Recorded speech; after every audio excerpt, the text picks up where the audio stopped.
Hello there. What is going on, everyone? We've got ourselves some more Razor Crest spoilers for the next Mandalorian wave of Star Wars X-Wing, the miniatures game.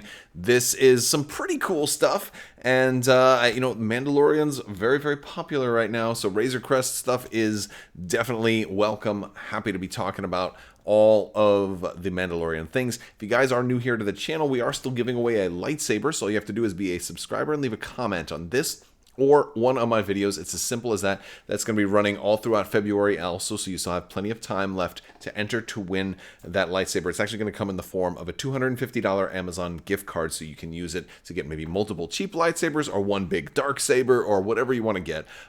You can spend it however you like, actually, but I always wanted to do a lightsaber, but instead of having to ship you one, I'd rather just give out the gift card so you can get whatever you want. This way you don't have to, I don't have to say, oh, I can't find a green one, but do you want a blue one instead, or did you want a red one? You know what, you do it. That's kind of how that works. Also, big thanks to today's sponsor, Luxury Playstyle. They have amazing X-Wing tokens. If you want to get some amazing metal double-sided tokens that are gorgeous, and they're so beautiful on the table that they make you want to play the game even more, check out luxuryplaystyle.com. Use code Crabbok VIP. You're going to save 15% on your order, and orders that use this code of $35 or more are going to get a free lightsaber nunchuck Crabbok token thrown into their order for free. So check out luxuryplaystyle.com. All right, guys, let's talk about the previews we got today from AMG. Well, technically, we got them last night from AMG. We're going to start off with one of our limited pilots here, the Guild Bounty Hunter. Now, this looks a lot like that little chase scene we had in Mando Season 1, but this is clearly not the Razor Crest, even though it is often referred to as a Razor Crest. How many times were you guys watching Mandalorian and wait, is the class of ship a Razor Crest, or is that the title? The unit, imagine if Han Solo lost the Millennium Falcon. He's I need to buy a new Millennium Falcon. Always was trying to find a new Millennium Falcon. Interesting stuff. The Guild Bounty Hunter here is a limited. You can have 2 of these in any given list, hence the 2 dots there. It's going to be an Initiative 3 ST-70 assault ship for the Scum and Villainy faction. And this one's got a really cool ability, I think. It says, while you perform an attack at attack range 1 to 2, you may spend 1 non-recurring charge from one of your equipped illicit upgrades and change an eyeball result to a crit result. So hey, getting crits is a great thing, especially when you can choose when you're going to get it. And what I mean by that is if your opponent's heavily shielded and it's not going to make a difference, then just spend your focus, right? But if their shields are down or if that's going to go through, then you get to make that choice. So it's a really nice way to give you an alternative use to equipped illicit upgrades. And I think this is a good way, especially if there's something that maybe you didn't need to use. Maybe you brought a cloaking device on this one. I think that's a great option for a ship like this, a cloaking device.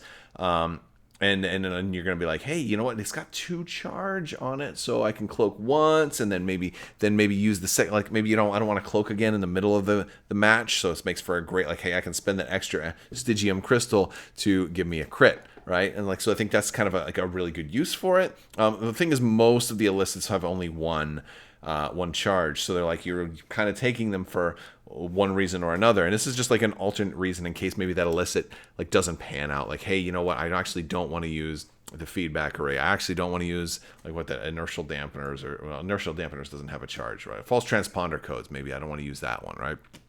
The other ones don't have the charge. Another option though is Babu Frick. He's a little more expensive, but he has 3 charge, so that's, I guess that's an option. I don't know. I think cloaking device is kind of the way to go for this. But then if you want to run 2 of them, if cloaking device is unique, so is Babu Frick. It's there's some interesting options for it. But it's kind of cool. If you're not running Din Djarin, maybe you want to run 2 Guild Bounty Hunters. I was kind of under the impression this was kind of an somewhat older ship anyway, but it's got 3 attacks, so that's good, and it's got 2. It seems like it's just a good ship. So I'm looking forward to getting this thing on the field. I don't know if I'm going to buy 2 Razor Crests to run 2 Guild Bounty Hunters though. That's the thing I'm not really sure about. 1 cloaked could be pretty cool. All right, we got a tracking fob. Got Mando there. Razor Crest in the background. And this is cool. This is cool because this is, look at this. This is using the new keywords. You may, you may be looking at like, the rules reference guide and seeing all those traits, all those keywords that are on there. And this one is restricted to Bounty Hunter. Love it. Love seeing that. It's an illicit Bounty Hunter tracking fob. 3 of these are available. Setup. After placing forces, choose an opponent. They assign the marked for elimination condition to one of their ships. They must assign it to a limited ship if able. You ignore range restrictions while acquiring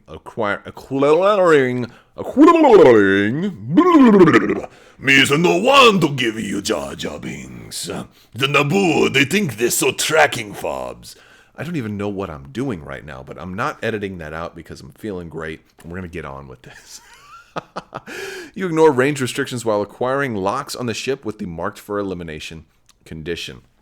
Now, the marked for elimination condition, because I'm going to come back to this, is a unique. You can only have one marked for elimination. So this is kind of cool because it's a 3 limited, but you can only have one of them out there. And this is when your opponent's going to have this, it says while you defend, if the attacker is equipped with a tracking fob and has a lock on you, you cannot spend green tokens. So what does this really mean? This means I can build 3 bounty hunters in a list. Okay, assuming by the way that the guild bounty hunter is probably going to have the bounty hunter trait. I think that's a fair guess. They're trying, as well as people like Din Djarin and Boba Fett and Bosk and all the bounty hunters, right? Okay, so you can have up to 3 bounty hunters with this illicit.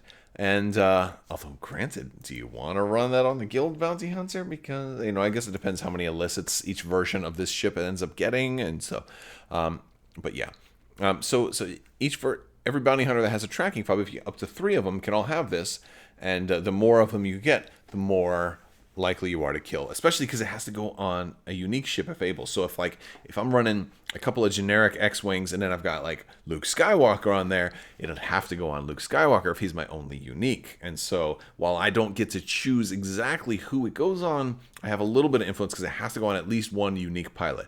Now for people that run like a whole bunch of uniques, all uniques, and then like one of them is kind of a trash unique, then obviously it's going to go to that one and it's not as good. So it's a little bit of a gamble if you're going to run a tracking fob, right? Or more than one tracking fob, because you're only going to get one marked for elimination token. And so it only goes on during the after placing forces setup step. So it's not like you're going to get like multiple tracking fobs throughout the whole game. But stopping somebody from spending green tokens can be absolutely amazing. So like this seems like a very swingy card. Like against the right list, this could be just completely eviscerating. But then again, against the wrong list, it's completely useless. So I'm really curious how much this is going to cost as far as points go.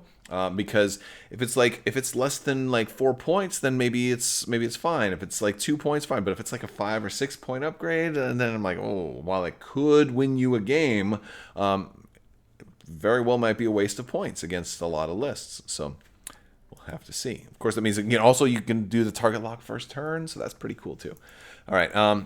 And then lastly, we have a card that I almost thought was an old card, kind of just re-released, because I'm like, wait, that's the Kimogila. We have Burnout Thrusters here. The Kimo, or what I like to call the Kamagila, even though I don't believe for a second it's pronounced that way. I still like to call it that.